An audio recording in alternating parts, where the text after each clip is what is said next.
growing up listening to Deep Purple and Def Leppard and fucking anything from that all the way down to Jerry and the fucking Pacemakers. You'll Never Walk Alone. So I had a very wide range. My dad used to be a DJ, so I grew up around that. But my brother has a bit of influence on my taste in music these days because I'm pretty old school where I kind of stick to my own and I don't really listen to the radio much. And when I do listen to the radio, it's usually the local radio station, Triple M, which just plays rock. It doesn't really play anything new as such, you know what I mean? My brother introduced me to this band who I have not been able to stop listening to. Now, not all their songs have lyrics, but all their songs are like 80s synth.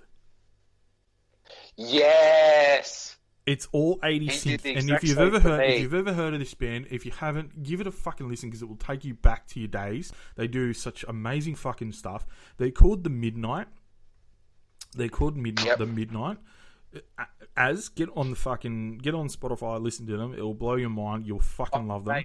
But they have a song. Your brother has already shared it with me, and I've been non-stop listening to them for the last 2 weeks. It is amazing. I feel through my soul.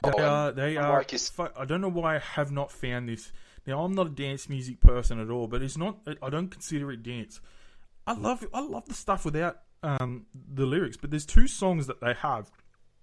One of them's called Kick Drums and Red Wine. Fucking amazing song. If you haven't heard that as yet, get on that. It's called Kick Drums and Red Wine. It's from their Days of Thunder album, I think. But they've got another song which is just plain music, but I feel like if it was a theme song to me or an entrance song where I was coming out for a fight or just coming into a room or something like that, their song called Nocturnal. Nocturnal is so get onto that. I'd love to play it on here, but I don't own the rights to it, so I can't. Hopefully I can. Maybe it's something I can do is ask them if I can play their music because I'd fucking love them. The music's amazing. Get on it; it'll take you back to the 80s. There's a bit of a shout out to the Midnight. Boom, you guys are fucking amazing. And they've got other bands in that genre. The Gunship, LeBrock, Time Cop, 1984, I think they're called. Mate, fucking, it's a whole genre of music I didn't know it existed. It's like 80s synth music, and it's amazing. Really I've been listening to it non-stop. And you know what? My wife doesn't mind it, so I can play it up loud and she doesn't mind it. Whereas my other stuff, she'd either come in with a wrist slit or tell me to shut the fuck up and never come home again. No, yeah, I'm with you 100%. Like, we semi have the same sort of music taste. I'm a 70s, 80s guy, and, that sort of vibe really fits me well. It's just an easy sort of listening track to, which is great.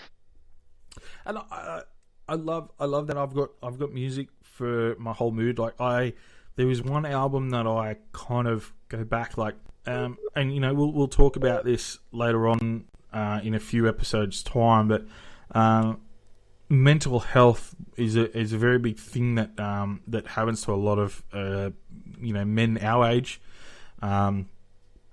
And so I'm 34, so anything from 40 and under, it's very, very big in. And sometimes music is something that can release that.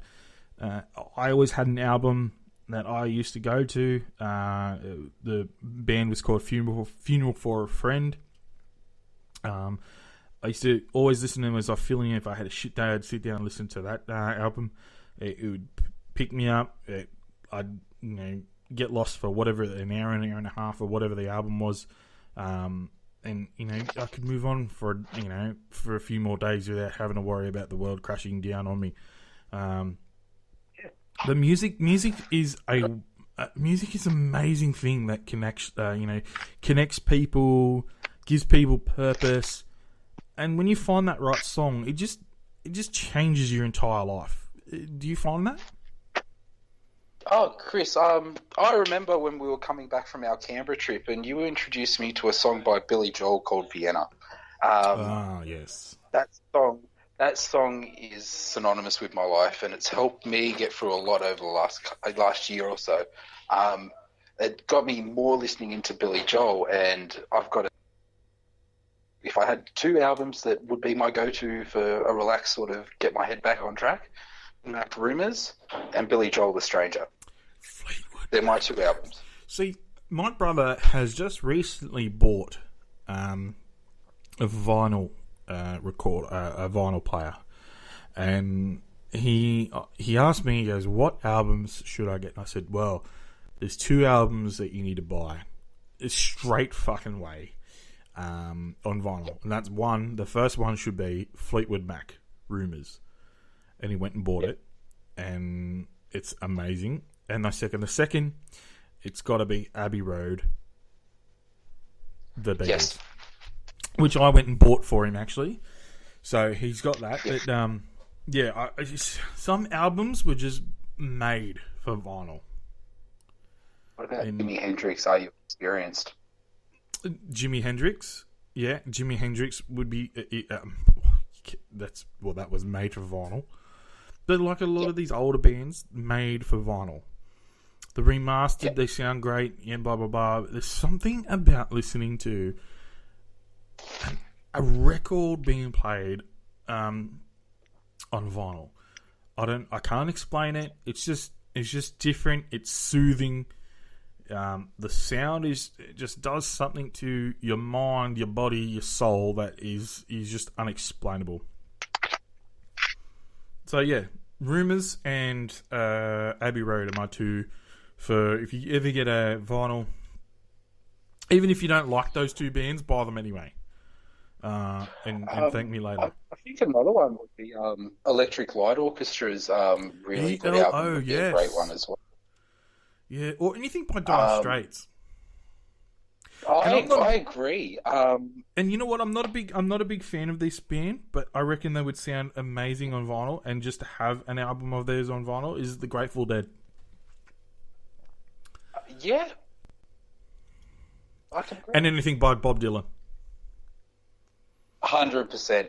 What would you put the Travelling Wilburys up there as well? Yeah, Roy Orbison. Anything with that man in it or him by himself has to be there. It's gold. It's gold. There's no better natural voice. Didn't that question fucking go awry into a deep down hole? All right, so would you rather have a permanently clogged nose or a piece of green food always stuck in your teeth? I hate green food, so you'd rather have a clogged nose. Have to go. Yeah. Oh, I wouldn't change how you sound, so that's right. You sound nasally as fuck already. Would you rather be able to breathe underwater or have the agility of a cat?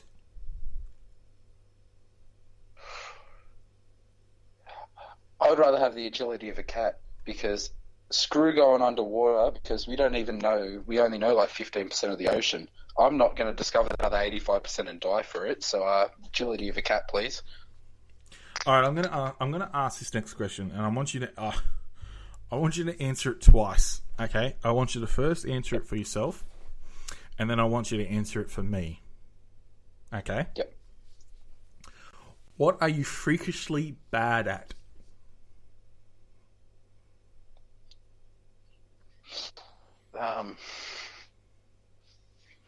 What is something you're just terribly, terribly bad at? I'm very socially awkward, so people I don't know, I'm very bad at small talk. Oh, fucking here you go. You're about to be heard by 3 people after this. Nice. Yes. Thanks, Mum. Thanks, Dad. Hey, guys. Thanks, Daniel.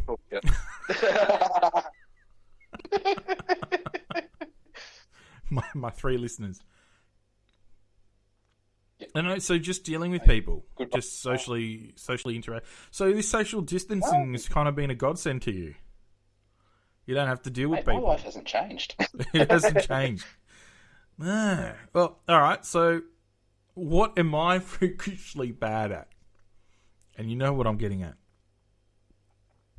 You were one of the worst gamers I've ever played with in my life. I wouldn't say complete gamer. I'm not the worst gamer. Chris, you are very bad at puzzle solving and learning how to do something in a strict way. Elaborate. Well, shall I go into the story? So we used to raid Destiny back in the day, and there was this one thing we did. It was what was Tomb Ships. It was on a raid that we all used to do. Now, all the other boys, fine, perfect. We have coordination. We know what we're doing, so it's great. We can do this thing. Chris just has no sense of direction, no sense of urgency, and no sense of understanding. We spent 2 hours on this puzzle that should have taken 5 minutes. And the hard thing with Chris is he's one of the most stubborn people in the world. You can tell him something that could be 100% correct, and he'll just disagree with it for the fun of it. I don't agree with that. So, moral of the story, Chris is very bad at puzzles in general, and he's definitely caused me a few moments of my life flashing before my eyes. I think I've been the cause of a few controls up against the wall.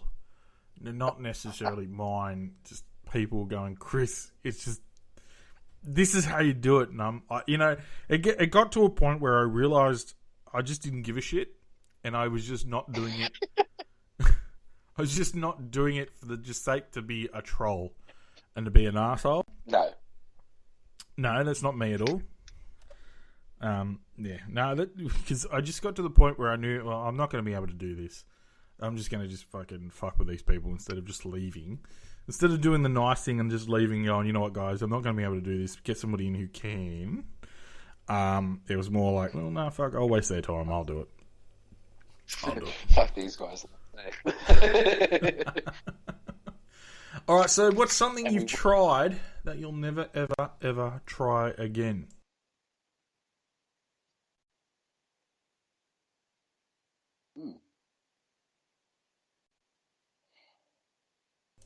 It's a hard one, is it?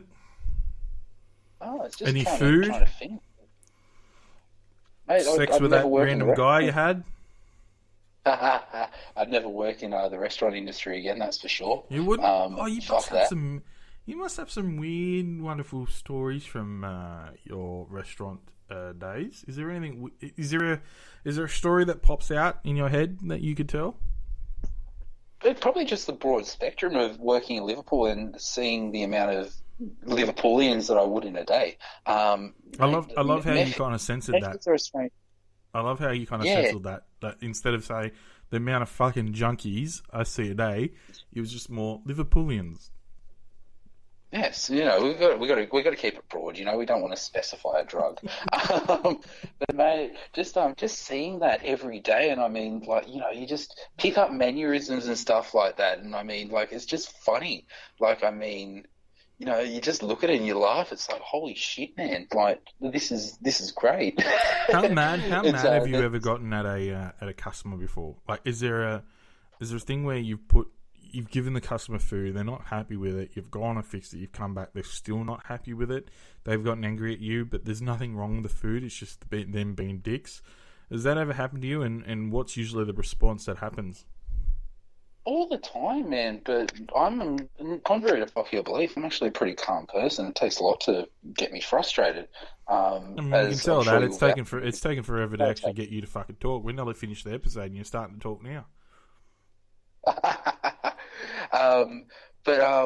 No, like, I mean, it's like you just take it as it comes. It's like, oh, fuck it, I'm not going to let this ruin my day. We'd have functions of like 60 people who, no matter what you did, were always unhappy. And it's just like, oh, fuck you. We'll just do what you want, get you out of here, and then I don't have to deal with you for the rest of the night. That was realistically the response. I mean, no, like, I mean, I've had food thrown at me. I've had people chuck swings at me. I've had glasses thrown at me. I mean, it's fun. It's exciting. I mean, it every day's a new adventure. Sure. Exactly. Especially in Liverpool, mate. You never know what a meth head might do. Oh, sorry, what a Liverpoolian might do. I apologise. All right, so look, we're we're coming to the end of the episode here. I just want to ask you one